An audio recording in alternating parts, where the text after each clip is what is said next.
Hey, yo, it's me, Pops Van Marmalade, and you're watching the Comics-Related Madness Network. Uh-huh. So come get some. CromCon. CromCon.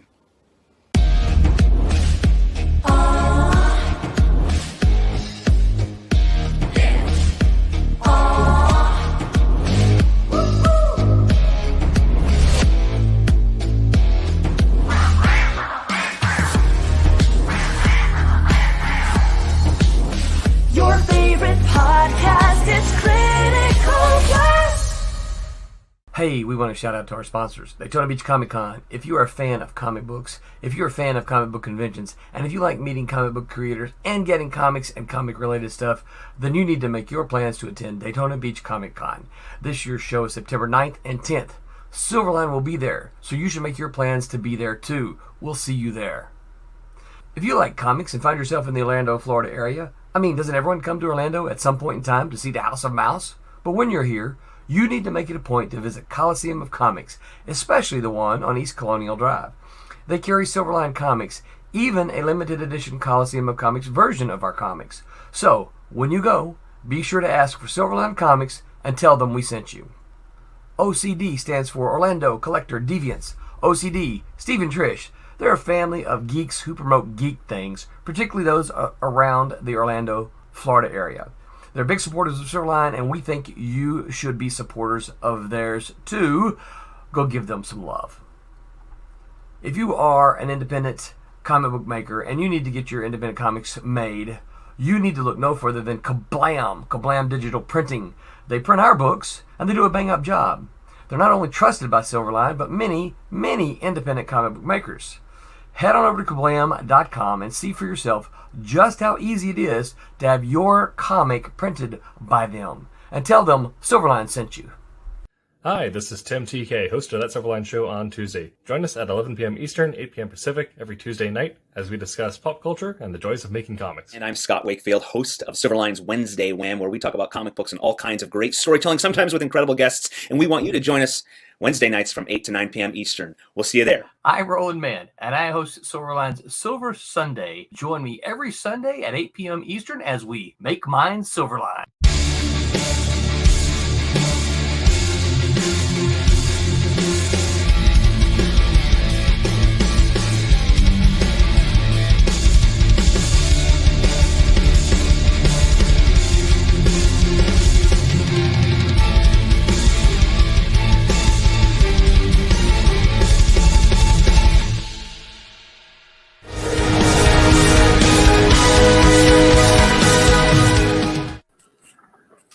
Hello, Internet. Welcome to That Silverline Show on Tuesday. I'm your host, Tim TK. You have the wrong banner up. Let me change that real quick here. And I am joined, as always, by Jose Fuentes. Hello. And also joined by David Rios. Hi there. And tonight we are talking about comics that are based on games. Earlier we talked about adaptations of comics, and now we're going the other way around. The reason we picked this topic is because of the SEO, but also because there's been an interesting phenomenon with video game adaptations where video games that have been turned into movies, with the exception being, the most recent Super Mario, have always turned into hot trash. Even as fun as the Doom movie is, it's not good. But whenever the video game gets adapted into comic, it's usually the other way around. And for the most part, they're pretty good and well received. A few of them coming out a little lackluster. So we kind of want to talk about some experiences with that, why we think that is, and what sort of things that as a comic creator, you'll need to keep in mind if you're working on an adaptation of a game to a comic. I'm currently being attacked by a cat right now, so I'm trying to keep her entertained. Mine is still sleeping. So yeah, I'll open up the floor first and start with you, Jose. Have you read any comics that are based on video games? Comics that are based on video games. I did read. I mentioned, kind of sort of mentioned it before we started, but I do have like the original Magic the Gathering, which was, I guess it's not based off a video game, it's based off a card game. Well, it is based off of a game, which I think wouldn't be insanely hard to adapt to a movie. I would agree with that. Yeah. I didn't understand the comic when I got it until I realized it was what it was based off of, and I had friends tell me about it. Nice. So, video games to comics. Well, that's me on the spot, thanks, guy. Oh, yeah, no. It's also, I'll open up to any sort of game because I would say it's sort of a phenomenon even for tabletop games because we had the original D&D movie with Michael Irons, which is, a series of choices that were made. But the most recent D&D movie is actually pretty good. But the D&D comics, for the most part, have been consistently good. Yeah. I agree. Like, even the D&D one with Marlon Wayans in it, you know what I mean? That one was really goofy, and like I'm like, okay, that's not really. I had to explain to people. I'm like, no. But the newer movie is definitely up there in like, yeah, that is exactly how my friends act when they play our stupid game. Like, oh my gosh, they're morons. Yeah. So obviously, you go in with that mentality that this is how your friends play, this is how your friends act as players, then you're definitely going to be entertained when you go see that movie, because I know I was. But damn it, Tim. I gotta keep thinking. I think I needed to have my agent vet these questions before you pop them out at me. By the way, I don't have an agent, so. I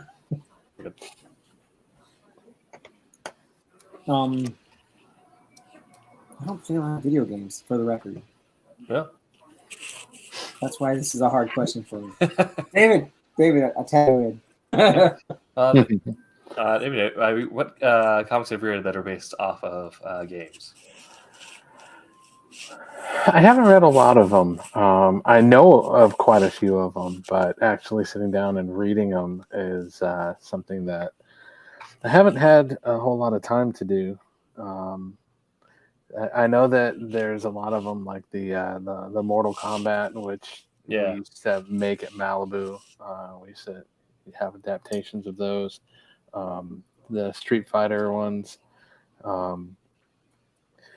But actually sitting down and being able to read them is, I really haven't had time. Sure.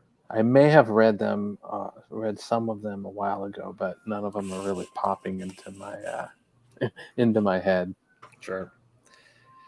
Well, I mean, there are, of course, like the weird ones where DC's Injustice and Marvel's Ultimate Alliance were actually based off of the game, which is based off the comics, but these were comic retellings of the game storyline, essentially.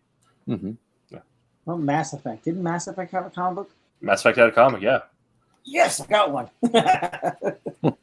So did Dragon Age. Yeah, a lot of Bioware properties did. I believe they also made a Knights of the Old Republic comic based off of KOTOR, which got turned into the Revan comic. Legend of Zelda originally had a comic in Nintendo War, yes. I remember the Mega Man comic a little bit down the line. That was a lot of fun. I remember there was a Mega Man cartoon. Yeah. I didn't know there was a comic. There was the Sonic the Hedgehog. Sonic the Hedgehog is a huge comic. It's been going on for forever still. Mm-hmm. Yeah. One of my friend's son is such a huge Sonic the Hedgehog fan. He's like, I want to say he's like 11, and he draws a mean Sonic and Knuckles. Like, I saw pictures of it, and I was rather impressed. Yeah. Nice. So yeah, I totally forgot about Sonic. All right. Well, there's also something here which I'm going to share my screen because I want to see Jose's reaction to this. Oh, let me get my glasses on. Is another something that's very special to the hearts of those of us on Silverline Tuesday. there's a comic adaptation of something that's very special to us, which I have yet to pick up because it is fairly new. Oh yes. Yeah. So, was it Crimson Thaw is one of the most recent ones out, right? And that one coincides with this 5th edition Vampire the Masquerade. So there are actually some lore in the back of the books that you can incorporate into your tabletop game. Yeah. Flipping awesome. Yeah, it looks so good. I mean, this is volume 1 of the series that started in 2021. Writing staff: Tim Seeley, Blake Howard, Tiny Howard. Yeah. Which are all fantastic writers, artists. Dev Premnick, and Nathan Gooden. Yep. Yeah. So I mean, it looks like a loaded team, and some like the previews. So I'm absolutely I'll be reading this shortly. That's awesome. Yeah, read because there's right now it's like 2 storylines for it. I think right now there's for the newer ones anyway. There's Crimson Thaw, and I can't remember what the other one is. But I've read them both, and they're awesome. Okay. So you have read comics based on games recently. I have. Yes.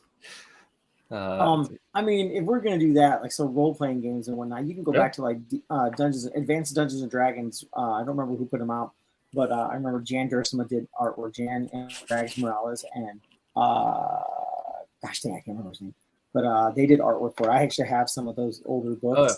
Yeah. And one day when I go back to see Jan, when I visit the school, I'm gonna have her sign those for me. Yes, I mean it's kind of like hit on the point. Like this isn't like a phenomenon that's like only with video games. So just anytime you try to take an interactive medium and adapt it to a movie for whatever reason, it just the way it was adapted came out weird. It's like sometimes the old translation doesn't line up. Well, with comics, like the old AD ones, like I believe those ones were pretty decent if I remember correctly. Yeah. But compare that to the D&D cartoon, which is a fever dream. Yeah.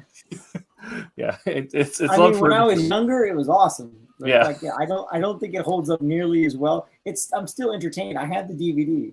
I'm still entertained, but it's like, oh yeah, why did I like this again? Yeah, no, as long as it's held up for a different reason. It's right. Like another one for that for me is Thundar. Just to tie that in real quick, Thundar the Barbarian. Not quite the same as it is when I watched it when I was younger, but that was my first introduction to like post-apocalyptic anything, and that love for post-apocalyptic stuff carries on still to this day. Right. There you go. Yeah. Different subject though. Sorry. I believe there's also. Let me double check this. Yeah. Did you read any of the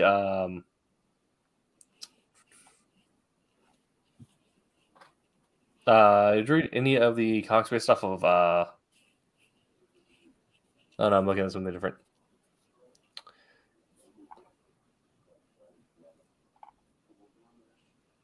Something different. Okay. I was trying to find something, but I guess that's not what I was remembering it was. No. Okay, no.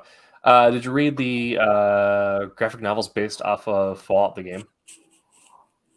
I didn't. Yeah. There's also Warhammer. Warhammer has comics. Warhammer's a ton, yeah. Yeah. The most recent one being in Marvel. Of course, he had it behind him. Oh, I do. Yeah. Marvel ended up getting the rights because they weren't happy with the cycle of their previous publisher. Right. So they got Karen Gillan, who is a diehard Ultramarines player, to write an Ultramarines book. That's cool. And it's pretty good. It's definitely more Warhammer than it is Marvel, but with the production quality you'd assume from Marvel, so it's actually that's a great page. Art's pretty decent. Art's pretty decent, and with your patented Warhammer Ultraviolence, just rivers of blood. But one thing that I'll mention here, and we'll get into the actual nitty gritty of stuff.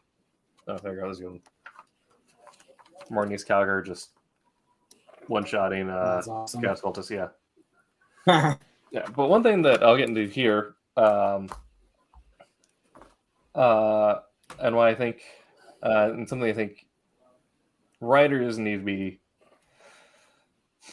looking at when they're adapting an interactive medium to a different thing. Now, why I think comics have as well. I mean, comics have for a long time have had, you know, this weird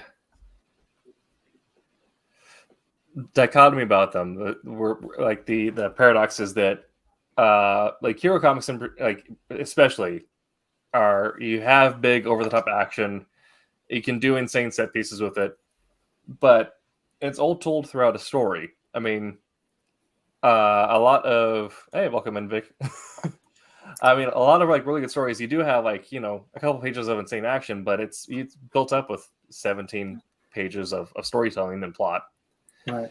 And you end up crafting narrative around it. And I think, you know, that's when people read a comic, they want to read a comic and have a good story in there to complement the eye candy. And why I think Marty's Color succeeded compared to the Ultramarines movie, which was the thing that happened. Wait, there's an Ultramarines movie?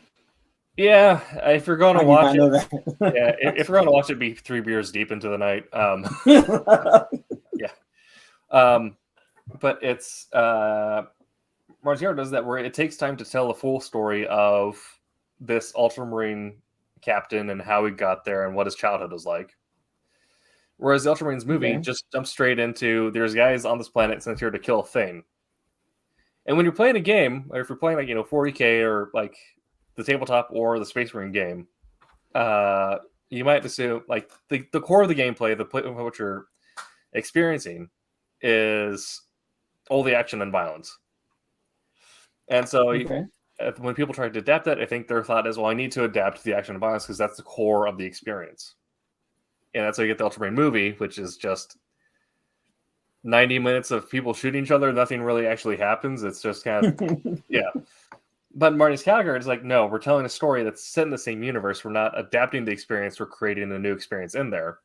And I think there's been a pedigree in comics of working with insane eye candy and action set pieces, but knowing you need to tell a story in there. That's why when video games get adapted into comics, the creators already are familiar with the idea of like, well, you can't just have straight eye candy. You need to do a whole lot of storytelling with it.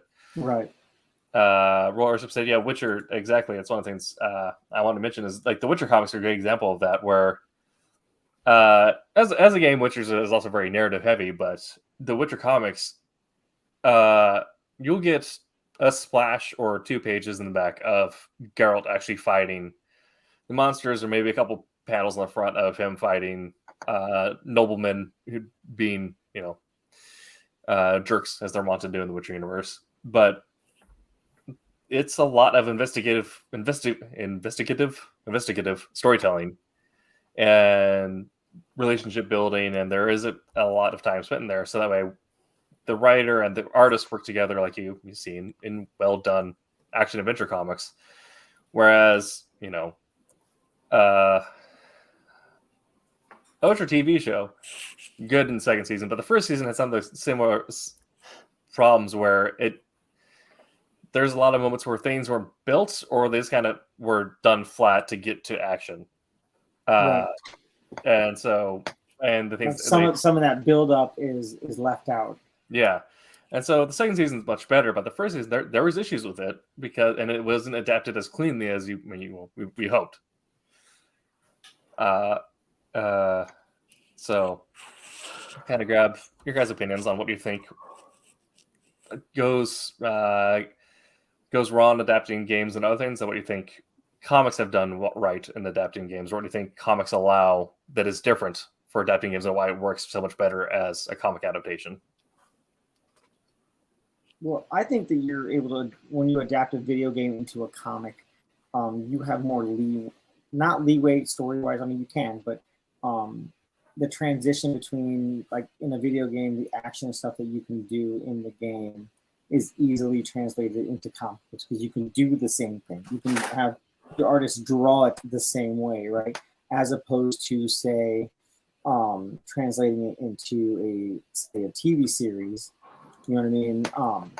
You have more room story wise, I think, to the budget around for story wise. Mm-hmm. But like to try and get away with some of the stuff you get away with in a game or in a comic, you don't get that physically. You can't get that physically from actors, even if you, depending on how heavy, like say CGI you're using.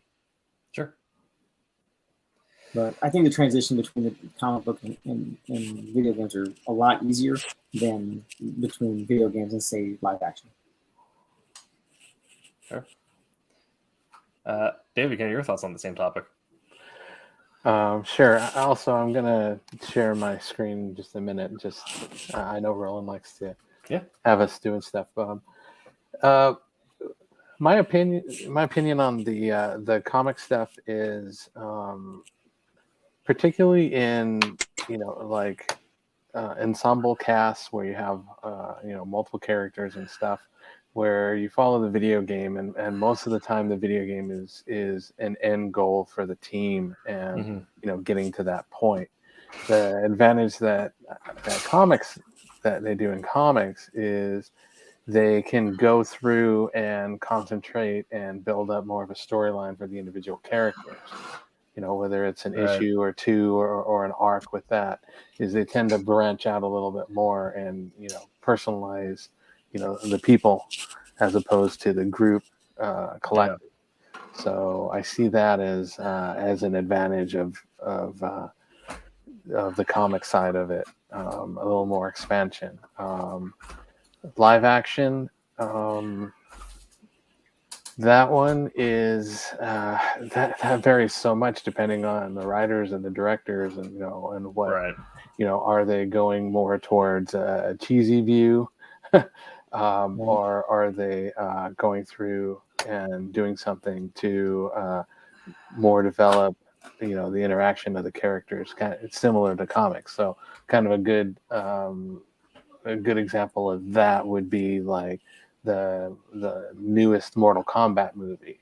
I mean, they really put a lot of depth into the Scorpion's character and the son and all that, and the fight, more of the fight between Sub-Zero and Scorpion, and stuff like that. Which was a pretty sweet fight. It was. They had a good way that they brought that around, and going through a lot of that, a lot of the games and following the games, you kind of look at Scorpion as more of your villain type character, at least in the early days. Right. And here you got the feel for him and the sacrifice and his family and all that stuff. Particularly the opening scene with that. So that is a good example. But then you start looking at some of the other. We can even go back and look at like Mortal Kombat 2 from like the 80s or 90s. Yeah. So you got the easy side on that. So. Yeah. But yeah. Go ahead and share this. Yeah, I mean, definitely get that. And kind of to your point there, David, I think one thing that comics have been kind of put in the comic mindset since the days of Stan Lee is he wanted to have a hero with personal problems because he wanted people to relate to the hero on that level. Right. And so because of that, part of the DNA of comics is spending a lot of time making these larger than life characters more relatable and spending time, getting to know them. And that's part of what, makes a compelling story. And I mean, looking back at the Assassin's Creed movie, I don't know if we got to know Michael Fassbender's character at all. It kind of jumps straight into white robes, parkour, stabbing people. We don't know why we're here. We don't know why we're doing it. It's just happening. Right. But comics, because you are given, generally more time in a run, to tell more beats than you would in a traditional movie. But also, it's a lot easier to develop a character quicker in a comic, I feel like, because of just the way text is contained and jumping from panel to panel. In one page of a comic, you can cover 2 to 3 scenes from a movie. True. Yeah. Mhm. And I definitely think that adds to, building up the characters, which makes the character more relatable, which makes the story more compelling in general. So we're talking a lot about the writing side of things, but the visual side of things, comics and games, except for tabletop games, are visual mediums. Tabletop games, you can do your own minis or paint your battle maps, however you want to do that. But or theater of the mind creates a visual to it, kind of. But going from game to comic, what are kind of some of your thoughts you think that artists would need to be mindful of when doing that sort of adaptation?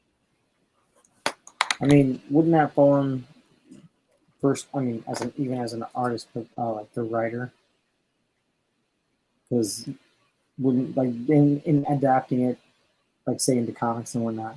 Yeah. I would guess that the first person you want to talk to get it, you know what I mean, to get your feeling across, wouldn't that be like to the writer? Well, true. I guess the writer also became mindful of it, but in terms of understanding what the visuals are trying to convey, like in terms of mood or something like that, and then figuring out how you need to inject that into your own pacing. But I was thinking more so like in terms of each artist has their own art style. So Right. What are your thoughts on, of course, you never want to fully try and 100% mimic source material because that's just going to look kind of weird. But right, you should. Yeah. As an artist, you should. I mean, let's see. It should be a discussion had. Yeah. With the artist that that way the artist can at least try their best to stay close to the source material. You know what I mean? In regards to you don't want to draw like Altair, you know what I mean, and like make him look like an entirely different person. Say it's Altair, right?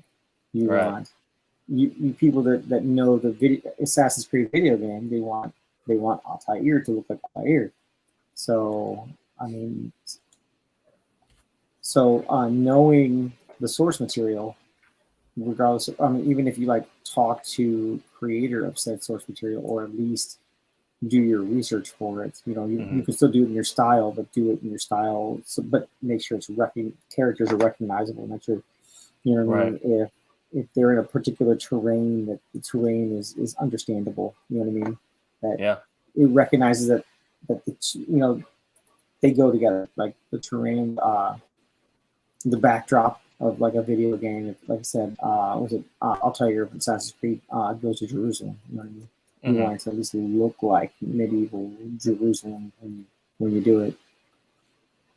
So you don't have to stick so close to the source material, but at least make it recognizable. Right. Do some work to maintain their a consistent visual identity. Right. Yeah, you also want to be true to the feel and the theme of it. For example, you don't want to take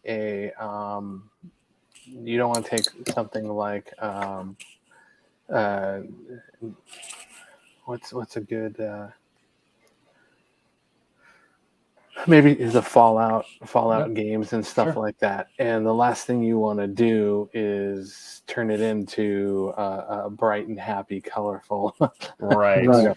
Type of thing. So you want to keep the themes and the feel along with that. And and that's another thing is not only having an artist who's doing it coming up and keeping that the thought process and all that is going in earlier and actually matching an artist to that type of style ahead of time. So you're not taking somebody who is,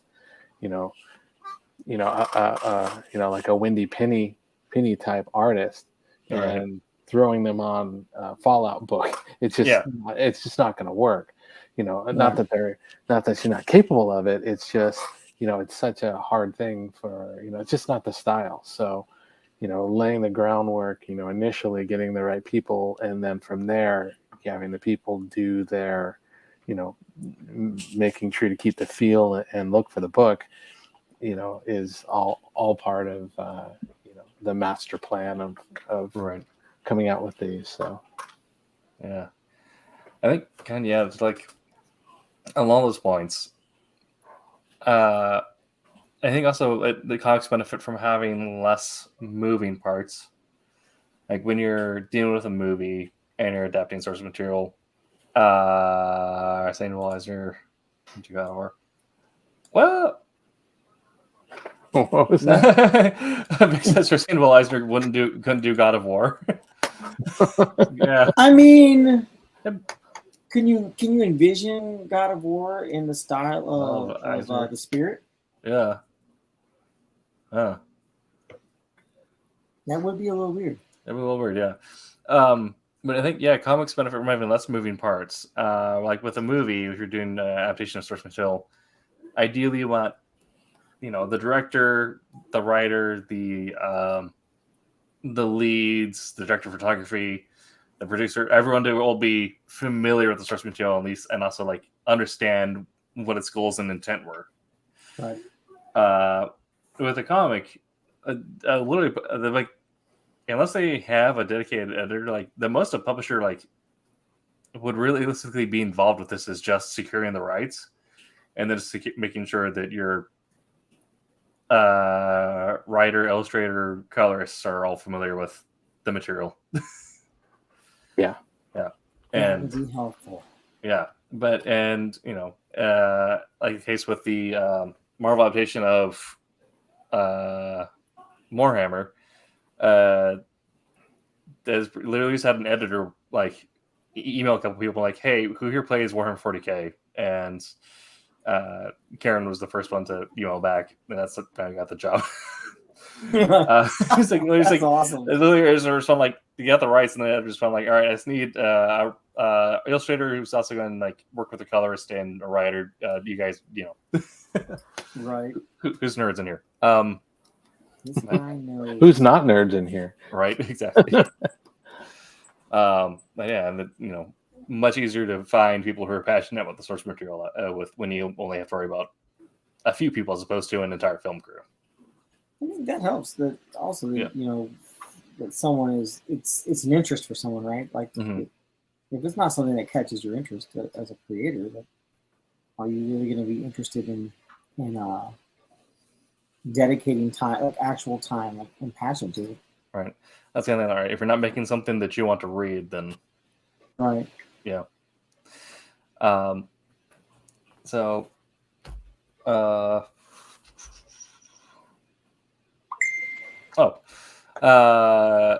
wrap earlier, but I forgot that I was going to bring up here. But of course, not every adaptation is going to be perfect, and every medium has its pros and cons. And I think something should not be adapted to a site, right. Putting it out there. Well, something I think is really weird. It has a long run, so it has its fan base, but I'm not the biggest fan of the first volume, at least. Maybe it gets better in the second volume, but the Dark Souls comic, I think, is a weird adaptation. I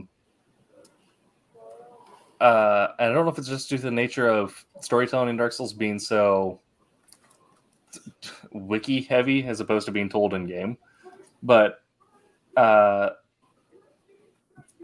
something that can happen with comics is a focus on the eye candy, like I mentioned earlier. But the Dark Souls comic is weird to me because it's the eye candy, but it slows it down. It's like the eye candy it feels like it takes forever to get anywhere, but we're going nowhere at the same time. I mean, there's a lot of silent panels with a single like step-by-step actions happening across 5 panels, as opposed to, you know, traversing a character across the scene. It's like the backswing, the swing, and the fall through on a single sword strike, which can have its place as like a punctuation mark at the end of like a sequence, but that's like, you know, the meat and potatoes of the comic, and it feels very dry and slow to me. So well, I think it depends on how you lay it out, right? It depends on Yeah. how the artist lays it, because they can do it where, I mean, if you lay out your paneling, I feel anyway that you can lay it out to be dry. It's like you know, run up, kick, retaliate, you know, counterattack. You know what I mean? right, Yeah, that's kind of boring. But if you I mean, you just kind of flip through. Okay, they're fighting next week, right? right. Well, I feel But like if you change it up and change like the dynamic of the panels, right, then that can really like flow and really like it makes me anyway like want to like follow the path to see exactly how Right. it went, what they're crashing into or whatever. You know what I mean? I think there are comics that do that really well. Like there's like a couple issues of like, depending on the artist, there's a couple like Batman runs where I think they do really well. Like Shang-Chi and Iron Fist also have some things like that where they do it really well, where you're seeing the full fight where, you know, the throwing hand, check hand, counter hand, check that, and then like you know, do like full like go through like the full choreography of a fight sequence. However, typically, you know, you'd have dialogue interspersed as like hero mocks villain, villain mocks hero, evil monologue gets discussed at some point in there. Right. But Which is a must. it's a must. But no, the Dark Souls comic is literally just like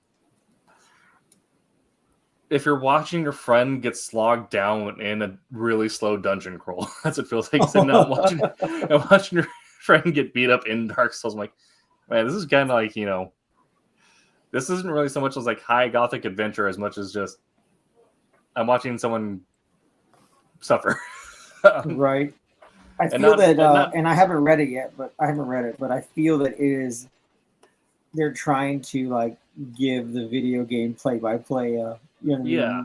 As much due as they can.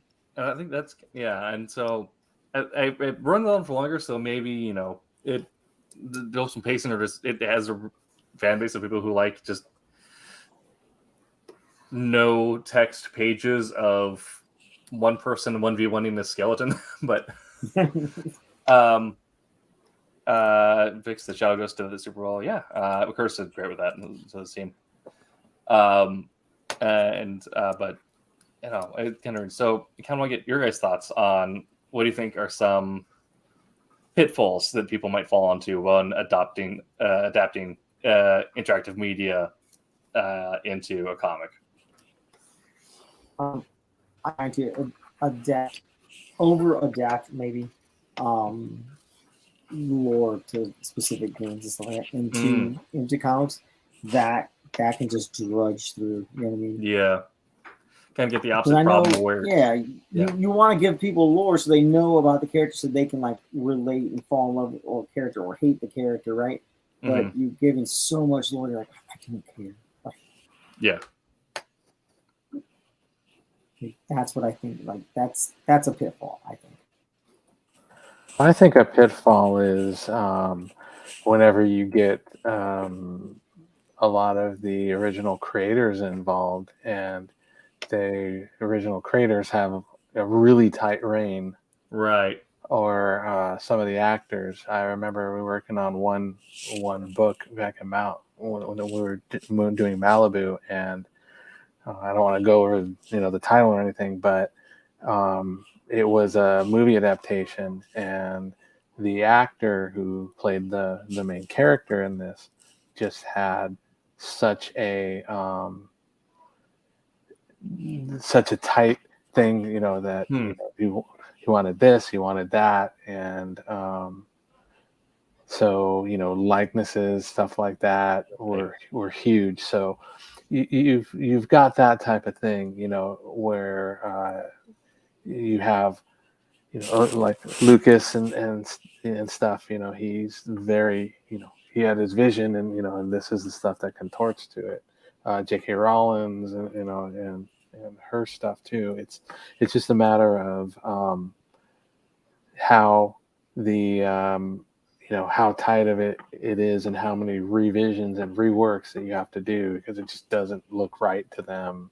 And now actually for quite a while you've had a lot of the actors have their likenesses licensed to them, so there's a lot of creative stuff with that, and portrayal, how they're drawn. So I think those are some of the pitfalls, is making the adaptations true to not only the fans but to the creators as well. Yeah, definitely. I think while we're talking here, I think my brain finally clicked over to exactly what felt weird about the Dark Souls adaptation, and I can also take this into movie adaptations and important person comics. But I think what happens is the adaptation gets bogged down in retelling the mechanics of the game as opposed to a story set in that same universe.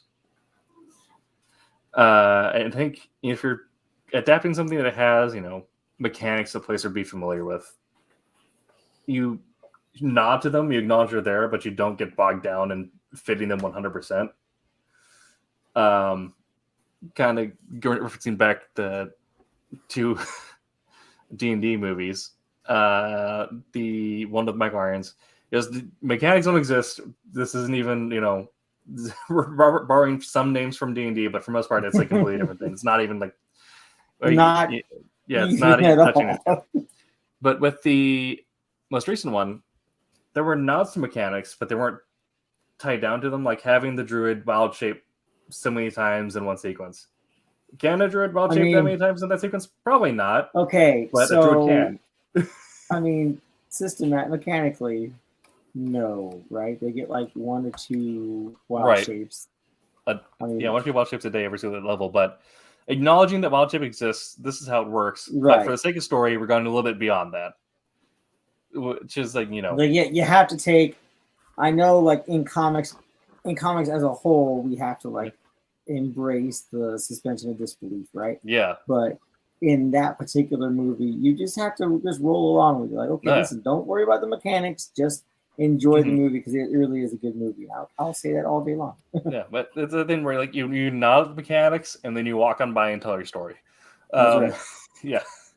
Whereas I think with Dark Souls, what the issue was is they, no, you're gonna light attack, dodge, light attack, heavy attack, dodge, parry, and we need to capture that in every panel. And I think I got a little bit bogged down. Whereas something like with The Witcher does something closer to what the new D&D movie does, where the Witcher comic is you have swordplay, you have word sign, like hand signs and stuff, and walk all day there and do stuff with that, and the potion crafting. We'll nod at all that, and then we'll walk on by and tell the rest of our story. Right. Yeah. Pathfinder, the comics also do that really well in terms of similarly, where these are all these things that exist in the handbook, but for the sake of telling the story and creating good visuals, we're going to take what we can from those and leave the things that would make us take way too long to tell a story. You can't stick to the mechanics like I said, when you mentioned about Pathfinder or Dungeons and Dragons, anything that's a tabletop game of some sort, you kind of just let it go for the sake of the story. Yeah. And I have no idea, so I'll ask you on this since you have. On the Vampire the Masquerade comics, are there moments like that where you think they handled referencing the source material really well, but went on to tell its own story, referencing, mesmerism or different things, but didn't necessarily get bogged down in the, So in regards to the ones I said, because I didn't read the one that was up that you had up there. That's freaking awesome. I'm gonna have to pick it up. But in regards to Crimson Thaw, I thought it stayed pretty close to the source material in regards to not necessarily the working of the mechanics, right? Because you kind of have to push that away. Really, just push that away.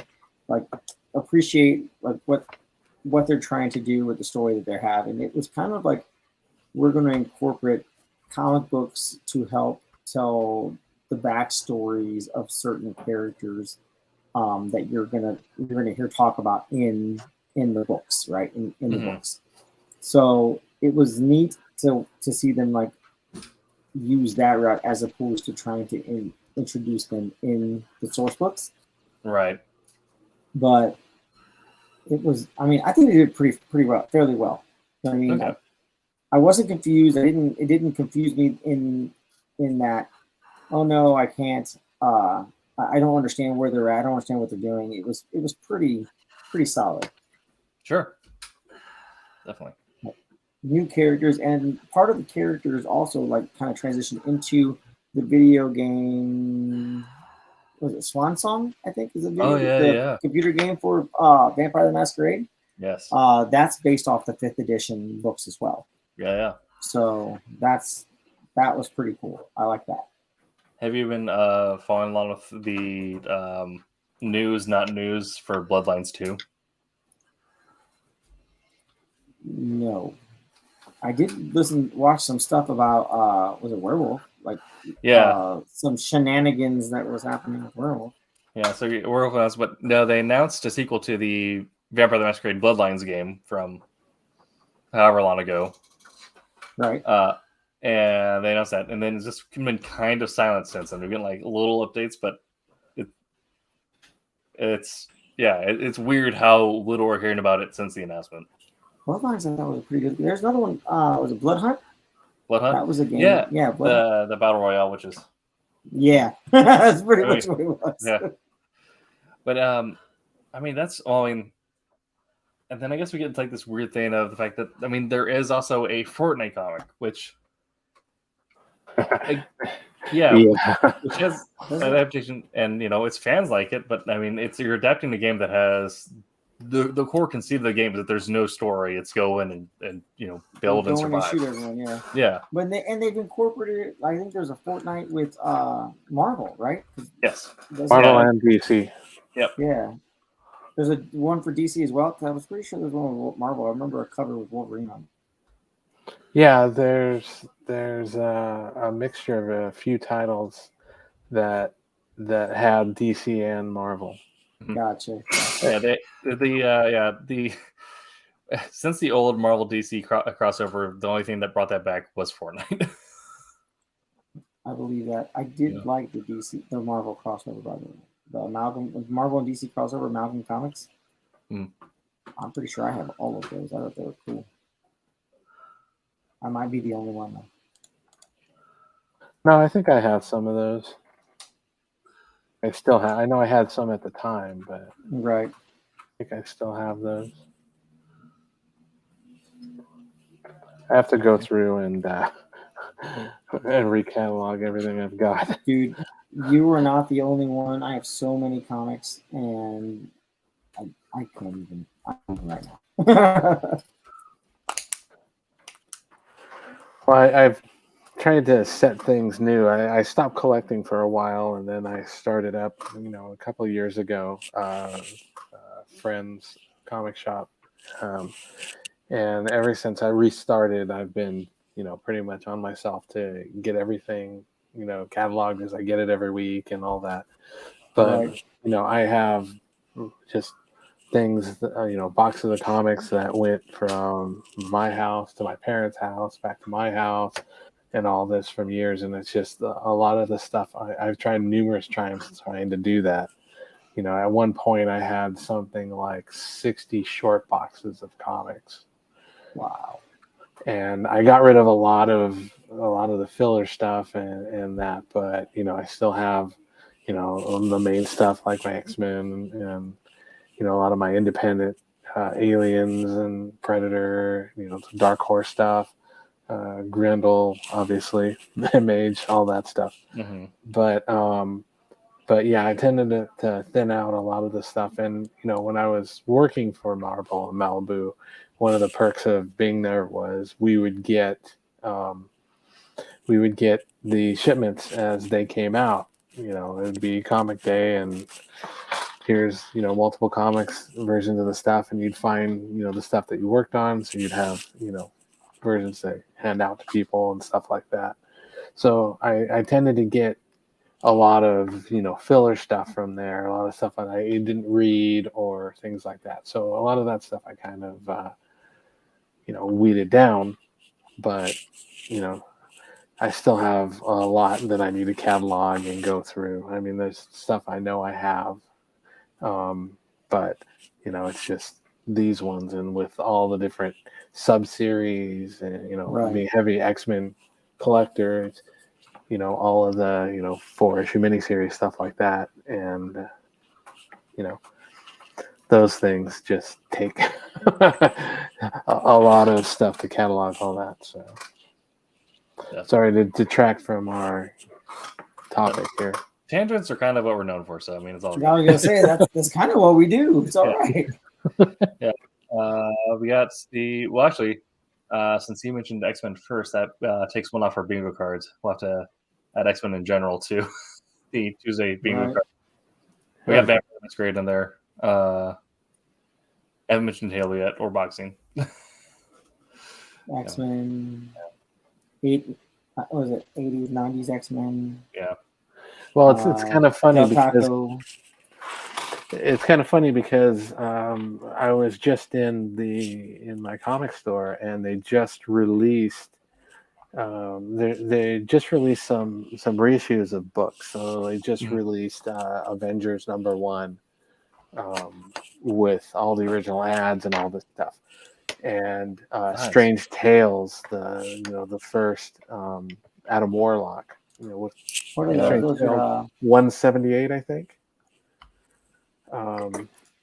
But then also they just released the Jim Lee X-Men #1. So I'm like sitting there going, okay, I understand release ones? the what? The Mutant Milestone? Yeah, I think so. They're Like the gatefold cover one? Yeah. So yeah, they just reproduced that, and I'm thinking, when I think a lot of these ones, doing with original ads, it makes sense for the Avengers and Strange Tales and stuff like that. But then you turn around and you go X-Men 1. I'm like, yeah, I think I have multiple copies of that from when I collected them back then. Yeah. But I guess it's great for people who have come on board more recently and give them the chance. And I know in talking to my friend that that they sell very, very well. They're very popular. So it's just kind of weird for me. We're talking about the comics, the X-Men stuff, and all that. How I just had this experience of this one that I wouldn't think would be a classic one, but it is it due to its popularity and stuff. So. Okay, well, we are coming up on an hour here, so I'll get into our final questions. Final question is going to be, if you could either, what would be your dream project to work on in terms of adapting a comic or a game to a comic? What would be your thing to either see someone else put out or work on yourself? I'll start with, because unfortunately mine's taken, but maybe if they adapt the rest of the series, potentially maybe I could get in there. But mine is. What are you talking about? Someone's making a Combo Man comic? Right. Well, unfortunately, there's not a game yet, so maybe if I get hired as the writer for a Combo Man game. But you start from the beginning, man. You make the Combo Man comic, and then they'll make a game, and then you can work on both. Right. Well, I need to find some way to get the rights to Combo Man, or get Marvel to brew me onto it, and then I just But no, Metal Gear Solid, favorite game franchise all time. MGS 1 and 2 were already adapted into a comic, and in a way that I think would not work, because it is pretty much a straight one-to-one retelling, but for whatever reason it just works so well. And the art is done by Ashley Wood from Australia, and it is just, I've already mentioned several times that I'm a fan of hyper stylized art, and it is hyper stylized to the nth degree, in that it all just looks like pencil sketching, and the storytelling is phenomenal, which is weird for something that is supposed to be like a 1-to-1 adaptation. That seems like very like monotone coloring too. Yeah, and then there's a cool feel. They do moments where they have like cool things where they shade with like contrasting colors, or they'll do like color blocks. I'm trying to find something in here. There you go. Like this. Yeah. Yeah. So if we were to do like, an adaptation of Metal Gear Solid 3 or 4, that would be my dream project to work on. So with Ashley Wood as the artist, because him and Rocky Kim share like the #1 spot in my heart as far as art style goes. Nice. So for you guys, what would be your dream project to work on as in any capacity for a game that turned into a comic?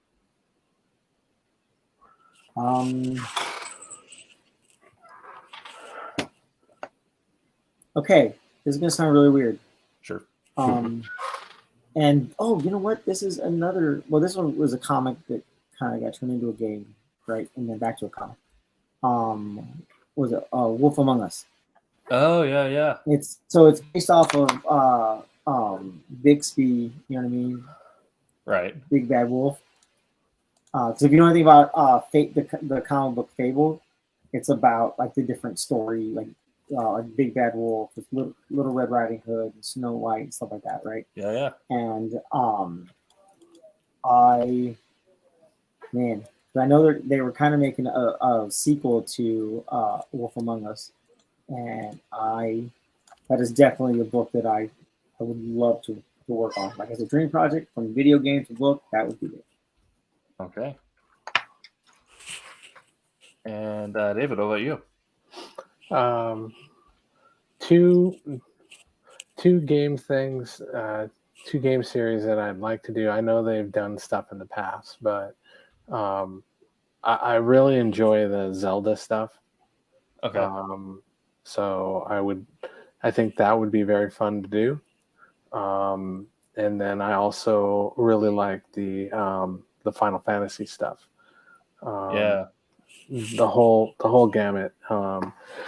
Some I'm a little less enthusiastic about. For example, 9, not that enthusiastic, but sure. Obviously, 7 had some really cool stuff. And the 14, some great stuff. I also like 8, so yeah, there's some stuff I think that would be kind of cool to do if it was done right. But I'm doing coloring, so it would obviously have to have the right penciler for it, and inker. But it would be fun to do. Those would be kind of really fun projects for me to do. I definitely especially 8 and 14 would be just some absolutely some of the things you could color in that would be some absolutely fantastic things there in terms of coloring goes. 15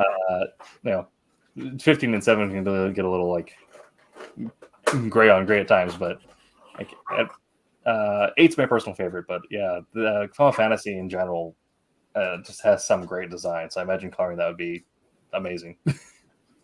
Yeah, I think it would be kind of a pain to do, but think about coloring a Marlboro. Yeah, I think that would be really good, and some of the flame effects that you could do with the Freet. But with the amount of work that Square puts into it, they leave they do an amazing job as it is. Yeah, so. That'd be fantastic. Yeah. That'd be dope. Okay. Well, that has been That's Everyone's Show on Tuesday. Do we have any final thoughts for our audience? Let Del Taco know that we will gladly take their sponsorship. Yes. Just want to throw it out there. That's on our bingo card too. Yep. Del Taco, please sponsor us. What if we did an adaptation of Del Taco? right? Yes. Del You Taco like comic. the Howard and Kumar Go to White Castle version, only for Del Taco. Yes. Yeah. We might have to make. Well, wasn't it? Was his name Dan? Who was the original Del Taco guy in the commercials? Oh, wow, geez. You know what I'm talking about, right? Yeah. Oh, yeah, the second search thing in Google is Del Taco commercial guy. Nice. Keon Marcel, That's the actor, right? actor featuring Dan. Dan. Yeah. Dan the Del Taco guy. Yeah. Yeah, I remember that in the day. It hasn't been around for quite a while, but it was. There's some interesting stuff. Yeah. So. I have never eaten there, but I mean, I'm hearing raves from people, and I have to go still. Tim and I were supposed to go last time he was over here. Didn't you go with us when I was down there? No, because I couldn't make it to go to Kablam. Oh yeah, that's right. Yeah, we had I was so mad. Yeah, we took the group after Daytona to go to Del Taco, but you couldn't make it. Usually, when people come out here, they want to go to like In-N-Out and stuff like that. Yeah. So. That's the nice thing though, is there's Del Tacos everywhere, so no matter where we go with Jose, the line won't be that bad. Yeah. One of the places that I miss, sorry, as we're talking about places, is when I lived for a short term in Austin was Whataburgers. I used to go to Whataburgers. I don't know if are there any in that area, Jose? I think they're just in Texas. They're not where we are. No, just above it too. I remember going back home to Indiana and stopping at Whataburger. Okay, yeah. Yeah, I know they're more Midwest, but I didn't think they. Yeah. Sorry, Mid-East, Central. Mid Central. Yeah. Mid Central. Yeah. But I know my favorite place growing up was a place called Penguin Point. And it was just like this greasy, not so much a greasy spoon. I mean, they had aspirations to be like McDonald's, but they were never that big. But it was my first job and my first place to eat. I had a sandwich named after me, and now it's closed. Yeah. Oh, it broke my heart. That's I know. Yeah, if Jose ever comes out west to LA, you have to get to Pink's Hot Dogs. It's just a hot dog, but it has the brand name. Nice. Yeah.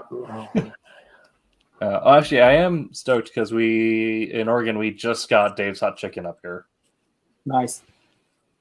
Yeah, I haven't heard of that. Yeah, it's newer-ish. They just recently started blowing up, but it is a California thing. I think it was just like 1 or 2 locations, and then Drake and then Samuel Jackson ended up going there, raved about it on their social media and stuff, and then of course everyone then started going there, and they got a huge influx. But I mean, it was good. And we finally got one up here, but of course the line was absolutely insane because. Well, of course. Yeah. But yeah. I was so happy we got crumble cookie here. Crumble cookies. Oh yeah. Like we had one, and it had coming soon. And it was like, I swear, it felt like 3 years before it finally got here. It was only like probably a few months, but.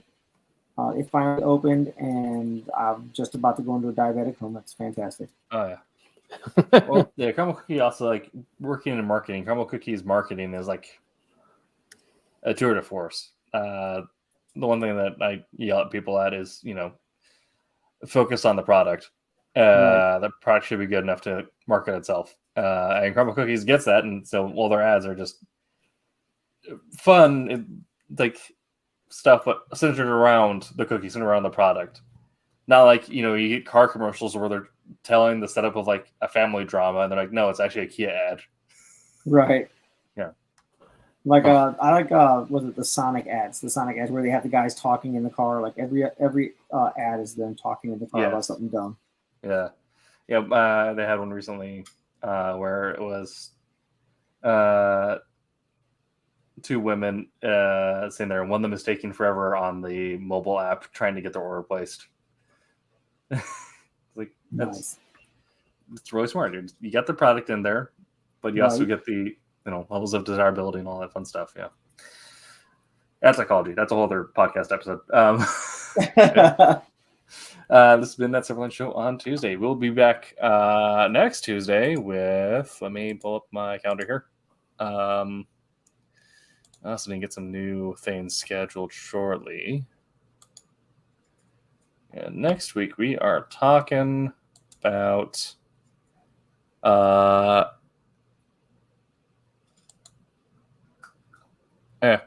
we're talking about comic collectibles. So it's kind of going over not just collecting comics, but all the collectibles around comic culture and all that fun stuff. Okay. So yeah, we'll be talking about that. So we'll be back then. Make sure to check out the Wednesday Wham and Summer Sunday show at 8 p.m. Eastern on those days. We have a Kickstarter coming. We have a Kickstarter. Was it in a week or so? In a week or so. Yeah, we'll probably have it featured on our episode. Yay! I'll see you guys then. But until that time, make mine Silverline. Make mine Silverline. Where'd the thing go? Hi, I'm Bill Black. I created FemForce. But you know what?